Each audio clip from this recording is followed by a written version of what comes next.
ఈరోజు నైట్ 2 గంటలకి నేనిద్దరు కుర్రాళ్ళని రిలీజ్ చేయబోతున్నాను. నా సెక్యూరిటీ కోసం గురు మాత్రం నాతోనే ఉంటాడు. నేను ఇక్కడి నుంచి బయలుదేరడానికి నాకు కారు కావాలి.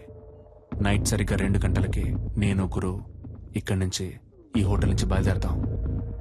నేను వెళ్లే కార్ హైటెక్ సిటీని దాటిన తర్వాత మమ్మల్ని ఎవరూ ఫాలో చేయకూడదు.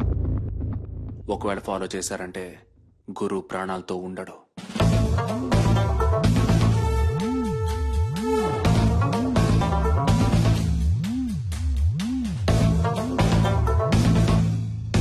Mister Salim, that is not possible.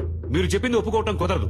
మీరు అడిగినట్టు 115కి కార్ రెడీగా ఉంటుంది, కానీ గురువును మాత్రం మాకు ఇక్కడే హ్యాండ్ ఓవర్ చేయాలి. ఓకే? మీ గురించి తెలుసు, మీ రాజకీయం గురించి కూడా నాకు బాగా తెలుసు. సమస్యని సామరస్యంగా ముగించాలనుకుంటున్నాను. అర్థం చేసుకోండి ఐజీ సార్. అదిగా సలీం నేను చెప్పేది. మొదట వాడిని బయటికి రాని, వాడి నుంచి మా అబ్బాయిని ఎలా కాపాడుకోవాలో నాకు తెలుసు. చెప్పయ్యా. ప్లీజ్ సలీం, చెప్పేది విను.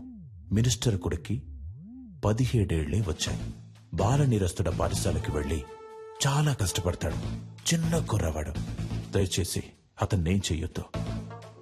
అర్థం చేసుకో.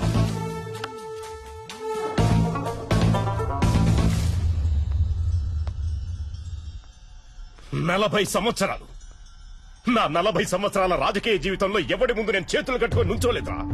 కానీ ఇవాళ పత్రికల వాళ్ళ ముందు నన్ను ఒక దోషిగా నిలబెట్టారా. చచ్చాన్రా. ఆ క్షణమే నేను చచ్చిపోయాను. చావాలి, వాడు చావాలి.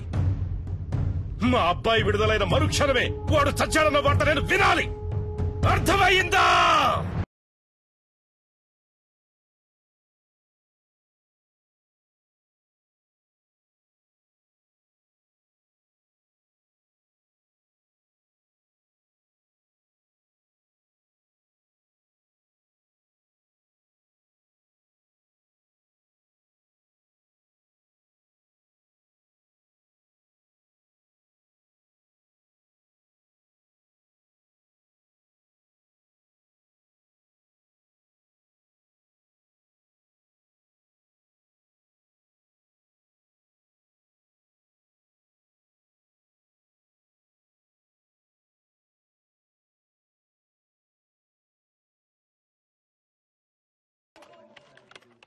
సార్, సలీం నెంబర్ నుంచి ఎవరికో కాల్ వెళ్తుంది సార్.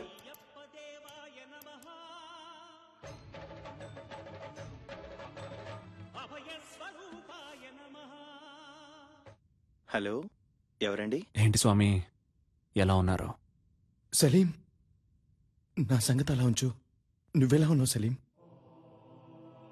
ఉన్నాను స్వామి. మీరు నాకు సాయం చేయగలరా స్వామి? చెప్పు సలీం. హాస్పిటల్లో నా బీరువాలో ఒక ఏటీఎం కార్డు ఉంటుంది స్వామి. అందులో ఉన్న డబ్బుని శారదా ట్రస్ట్కి తీసుకెళ్లి చేర్చేయండి స్వామి. వీలైతే మీరే స్వయంగా వెళ్ళివ్వండి స్వామి. పాపం ఆ పిల్లలు నేను వస్తానని ఎదురు చూస్తూ ఉంటారు. నిషా కనపడితే నేను తనకి సారీ చెప్పానని చెప్పండి. పాపం తనని నేను చాలా ఎక్కువగా కోపడ్డాను. రేపు నేను ప్రాణాలతో ఉంటానో లేదో తెలియదు. ఇంట్లో కొన్ని పావురాలను పెంచుతున్నాను స్వామి. పాపం 2 రోజులుగా అవి ఏవైనా తిన్నాయో లేదో కూడా తెలియదు. వాటిని తీసుకెళ్ళి జాగ్రత్తగా చూసుకోండి, లేదా ఎవరైనా పెంచుకునే వాళ్ళకి ఇచ్చేయండి ప్లీజ్. అవన్నీ చాలా రోజులుగా నాతోనే ఉన్నాయి స్వామి.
నువ్వు అడిగినట్టుగానే కదా ఈ కార్ రెడీ చేసి వచ్చింది. Please bring my car dad, bring my car.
మీరేం బాధపడకండి సార్, గురువుని సేఫ్ గా బయటికి తీసుకొస్తాం. పోలీసు వాళ్ళు అనిపించుకున్నారు కదా, బాధపడకండి అంటూనే ఈయన రోడ్డు మీద కూర్చోబెట్టారు కదా. బాబుని కాపాడటానికి ఆ కారులోనే అన్ని ఏర్పాట్లు చేశాను సార్. కానీ బాబు కారే అతను అడుగుతాడని కొంచెం కూడా అనుకోలేదు సార్. వెళ్ళవయ్యా ఆముద మొహం నువ్వును. ఇంతమంది పోలీసులు, ఇన్ని తుపాకులు, అందరి ముందే వాడు రాజాలా వెళ్లిపోయాడు. సార్, పట్టుబడ్డది మీ అబ్బాయి అవటం వల్లనే కదా సార్. మా అబ్బాయిని ఎలా కాపాడుకోవాలో నాకు తెలుసయ్యా, నాకు తెలుసు.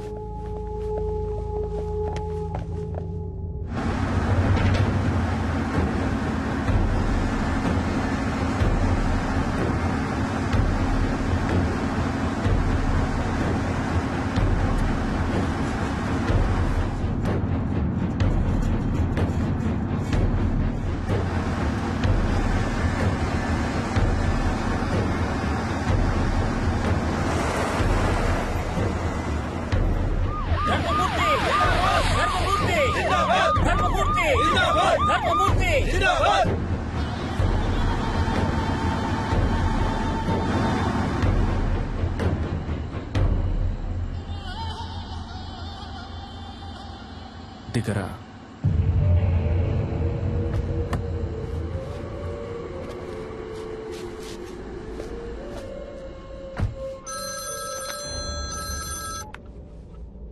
హలో గురు, డాడీ నీకేం కాలేదుగా? ఏం కాలేదు డాడీ.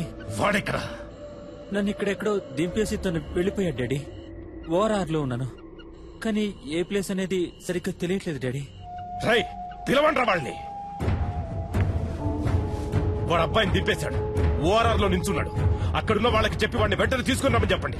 దారిలో వాడి కారు ఎక్కడ కనపడ్డా అక్కడే గుర్తి చంపేయమని చెప్పండి. ఆ తరువాతి వార్త వాడు చచ్చాడన్నదే కావాలి, చచ్చాడన్నదే కావాలి.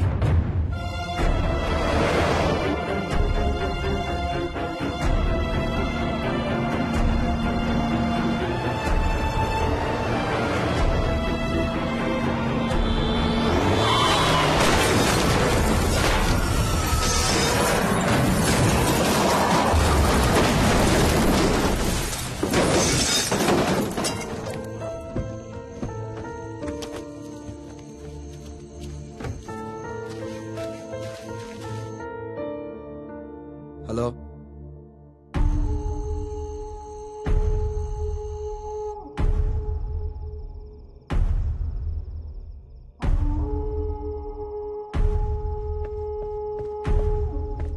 అయ్యా కారులో ఉన్నది వాడు కాదంటయ్యా, మన చిన్నబాబు గారంటయ్యా.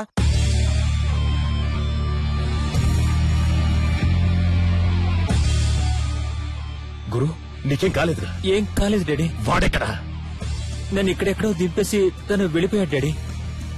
ఇక్కడే ఓఆర్ఆర్ లో ఉన్నాను, కానీ ఏ ప్లేస్ అనేది సరిగ్గా తెలియట్లేదు డాడీ. నువ్వు అక్కడే ఉండు, మన వాళ్ళంతా అక్కడే ఉన్నారు. నిన్ను 5 నిమిషాల్లో సేఫ్ గా తీసుకొస్తారు. Okay daddy.